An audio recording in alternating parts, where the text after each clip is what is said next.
Car loan ಸಿಗುತ್ತಾ SBI ಬ್ಯಾಂಕಲ್ಲಿ? ಖಂಡಿತವಾಗ್ಲೂ ಸಿಗುತ್ತೆ. ಕೆನರಾ ಬ್ಯಾಂಕಲ್ಲಿ ಎಜುಕೇಷನ್ ಲೋನ್ ಸಿಗುತ್ತಾ? ಸಿಗತ್ತೆ. ಬೈಕ್ ತಗೊಳ್ಬೇಕು, ಅದಕ್ಕೆ ಲೋನ್ ಸಿಗುತ್ತಾ? ಖಂಡಿತವಾಗ್ಲೂ ಸಿಗುತ್ತೆ. ಪ್ಲಾಟ್ ತಗೋಬೇಕು, ಪ್ಲಾಟ್ ತಗೊಂಡು ಅದನ್ನ ಆಮೇಲೆ ಮನೆ ಕಟ್ಟಬೇಕು, ಅದಕ್ಕೋಸ್ಕರ ಪ್ಲಾಟ್ ಲೋನ್ ಸಿಗುತ್ತಾ? ಸಿಗುತ್ತೆ. ಈಗಾಗಲೇ ನಮ್ಮ ಹತ್ರ ಸೈಟ್ ಇದೆ, ಮನೆ ಕಟ್ಟಬೇಕು, ಮನೆ ಕಟ್ಟಕ್ಕೆ ಲೋನ್ ಸಿಗುತ್ತಾ? ಸಿಗುತ್ತೆ. ಹೌಸಿಂಗ್ ಲೋನ್ ಸಿಗುತ್ತೆ. ಇನ್ನೇನಕ್ಕೋ ನನ್ನ ಪರ್ಸ್ನಲ್ ರೀಸನ್ ಬೇಕು, ಅದಕ್ಕೆ ಪರ್ಸ್ನಲ್ ಲೋನ್ ಕೂಡ ಸಿಗುತ್ತೆ. ಆದರೆ ರಿಟೈರ್ಮೆಂಟಿಗೆ ಲೋನ್ ಸಿಗುತ್ತಾ ಅಂತ ಕೇಳಿದ್ರೆ ಯಾವ ಬ್ಯಾಂಕ್ ಅವರು ಕೂಡ ಈ ರಿಟೈರ್ಮೆಂಟ್ಗೆ ಲೋನನ್ನು ಕೊಡೋದಿಲ್ಲ. ಅತಿ ದೊಡ್ಡದಾದಂತಹ ಒಂದು ಕಾರ್ಪಸ್ ನಾವು ಬಿಲ್ಡ್ ಮಾಡಬೇಕಾಗಿರೋದು ನಮ್ಮ ರಿಟೈರ್ಮೆಂಟ್ಗೆ.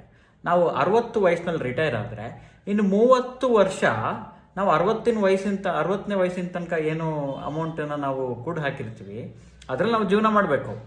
ಗುರುದತ್ ನಾನು 90 ವರ್ಷ ಬದುಕಲ್ಲ ಅಂತ ನೀವು ಹೇಳ್ತೀರಾ ಸರಿ, ಆದರೆ ಒಂದು ಲೈಫ್ ಎಕ್ಸ್ಪೆಕ್ಟೆನ್ಸಿ ಅನ್ನೋದೆಲ್ಲರಿಗೂ ಇರುತ್ತಲ್ಲ, ಅದು ಜಾಸ್ತಿ ಆಗ್ತಾ ಇದ್ದ ಹಾಗೆ ನಿಮಗೆ ಜಾಸ್ತಿ ದುಡ್ಡು ಬೇಕಾಗತ್ತೆ ರಿಟೈರ್ಮೆಂಟ್ಗೆ.